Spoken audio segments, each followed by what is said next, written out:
कांग्रेस की का जो घोषणा पत्र है उस पर नरेंद्र मोदी जी कह रहे हैं कि इसमें तो मुस्लिम लीग की छाप दिख रही है। तो आज कांग्रेस अध्यक्ष खड़गे ने भी पलटवार करके कहा है कि मुस्लिम लीग से तो इनका पूर्वजों का पुराना रिश्ता रहा है। इस पर आप क्या कहेंगे? देखिए, एक बात आप बताइए कि जो कांग्रेस का घोषणा पत्र है उसमें एक तो ये बात लिखी गई है कि अल्पसंख्यकों के पर्सनल लॉ सुरक्षित रखे जाएंगे। मुख्य प्रश्न ये उठता है कि अल्पसंख्यकों के पर्सनल लॉ सुरक्षित रखे जाएंगे, ये लिखने की क्या जरूरत पड़ी? क्यों अल्पसंख्यक बहुसंख्यक का प्रश्न उठ रहा है? और पर्सनल लॉ जो शब्द है, तो पर्सनल लॉ कहीं अल्पसंख्यक बहुसंख्यक का होता है, वो पर्सनल लॉ तो व्यक्ति का होता है। पर्सन का मतलब होता है व्यक्ति, पर्सन का मतलब व्यक्ति समूह तो होता नहीं है।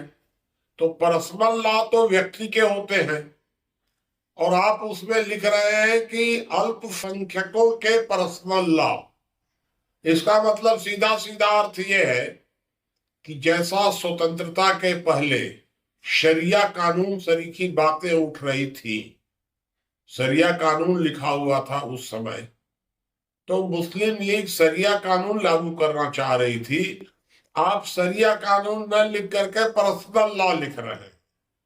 तो मेरे हिसाब से, और दूसरी बात उसमें यह भी लिखी गई है कि बहुसंख्यकवाद से सुरक्षा दी जाएगी, अल्पसंख्यकों को विशेष अधिकार दिए जाएंगे और बहुसंख्यकवाद से सुरक्षा दी जाएगी। ये तो शुद्ध सांप्रदायिकता है और कुछ नहीं है।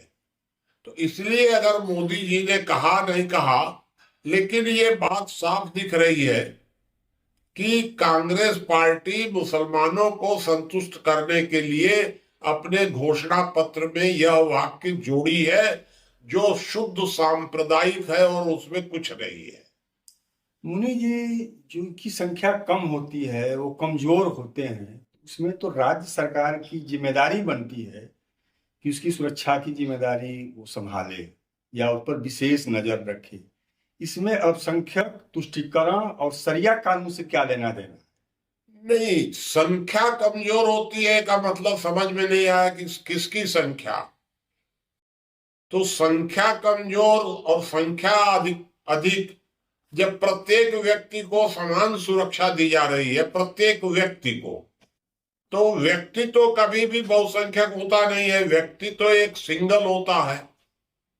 तो व्यक्ति अल्पसंख्यक बहुसंख्यक होता ही नहीं है। तो हम लोग तो ये अल्पसंख्यक बहुसंख्यक की धारणा के ही खिलाफ है। यदि इस प्रकार की कोई सोच है अल्पसंख्यक बहुसंख्यक की, तो वह सोच पूरी तरह गलत है। वास्तव में व्यक्ति एक इकाई है, प्रत्येक व्यक्ति के अधिकार समान होने चाहिए, यहां तक तो मैं एकदम सहमत हूं। लेकिन संख्यक शब्द जो है ना, ये पूरी तरह घातक है। मुनि जी, बहुसंख्यक और अल्पसंख्यक की बात यहाँ नहीं हो रही है। यहाँ बात हो रही है कि जो वर्तमान जो सत्ता है एक धर्म विशेष को टारगेट करके उनका उत्पीड़न कर रही है, उनके साथ दोयम दर्जे का नागरिक बनाकर रखना चाहती है। इस पर कांग्रेस का मानना है कि हम सत्ता में आएंगे तो इनका विशेष ख्याल रखेंगे।